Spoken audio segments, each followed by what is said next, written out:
Welcome, Yasas, Carlos Orizos Piso. Welcome everyone to our second day of the conference. To be honest, the video does not really make it better that we're all sitting scattered across the globe. We all would like to experience the region of Thessaly, especially after seeing those beautiful landscapes and pictures. If you participated yesterday, welcome back. And I hope you enjoyed the first day and had some time to check out the platform. I'm Stephanie Dreyer, and it's a great pleasure to be your host again. We had some great questions from the audience yesterday, so keep up the great work and please post your questions and send us comments and engage in the conversation. The box to do so is right underneath the live screen video, and just a few other suggestions for navigating around the platform. Up top, you will find several buttons. Under networking, you can connect with other participants or speakers and start a conversation.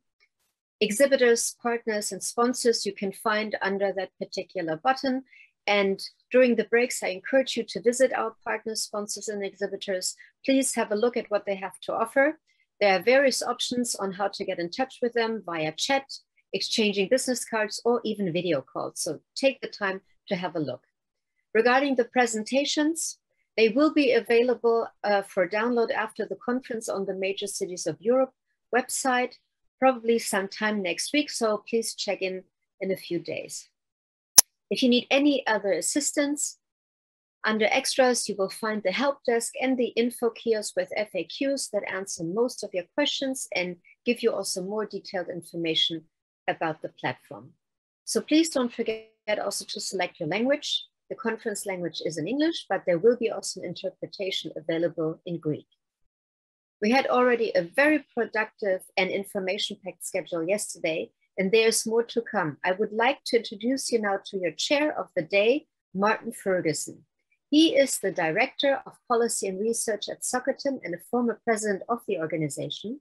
Martin leads Soccerton's policy and research spanning ethical use of technologies, data in post-COVID recovery, service design, transformation, leadership, diversity and skills, and modernizing ICT service delivery. Martin, good morning, but wow, you have a lot on your plate.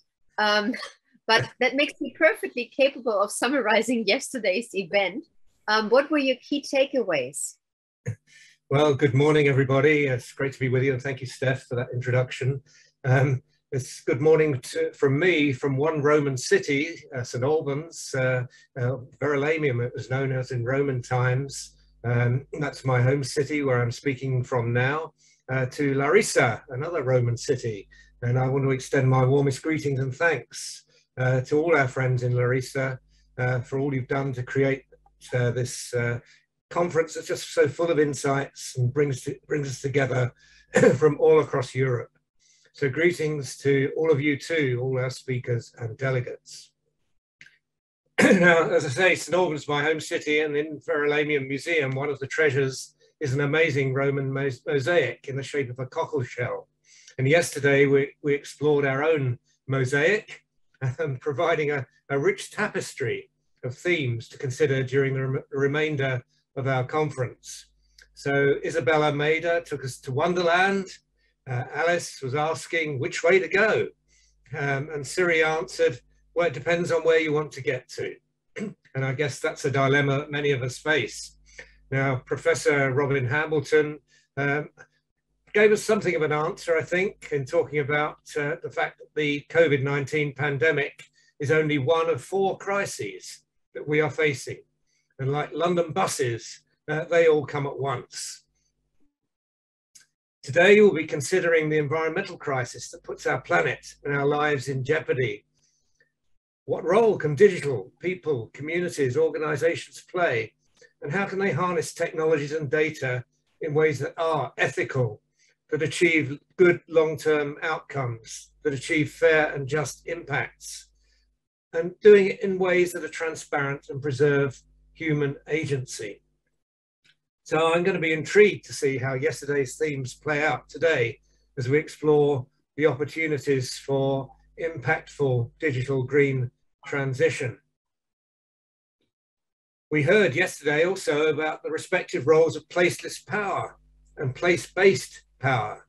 The 2 Robins, Hamilton and Heilig, talked about place-based leadership, skills, technologies and data relevant to several of the presentations coming up this morning. We heard too about creating digital ecosystems, something that's quite dear to my heart, having participated in a global Peter Drucker forum in Vienna a year or two ago on exactly this theme. And then Gwenai Costa de Levaillon took us through the challenge of diversity and how to build inclusive co-creation and co-design. Direct engagement with people where they are and on their terms, taking a playful approach even, and working at pace, not trying to be perfect. And this focus on people first was also highlighted by Isabella and by Robin Heilig, amongst others. Carlo Gambucci from Luxembourg warned us against creating digital Frankensteins, something we can pick up later, I think, in relation to employing digital twins. And his suggestion is the key is selecting the right technology. He advocated open low-code platforms, composing applications and sharing them across the ecosystem of municipalities in Luxembourg. And then Gianluca Vannuccini introduced the Tuscan Data Lake, embracing all the main stakeholders, data and infrastructure as a service. Anna Georgieva presented the work unfolding in Sofia to build a data-driven policy ecosystem. And finally, skills. So Robin Heilig took us on a journey through the COVID pandemic and how it's brought a whole set of new skills and leadership to the fore, something that is sure to be needed if we're to respond at the pace required by the climate emergency. So I guess it's now time to get into our program for today. So back over to you, Stephanie. Thank you, Martin, for this great summary. And I think that also made clear that maybe you want to look again at the day one. You know, the videos, everything will be available for recordings later on. So have a look if you weren't really, you know, yesterday already present or came in late. There's lots to pick up from yesterday.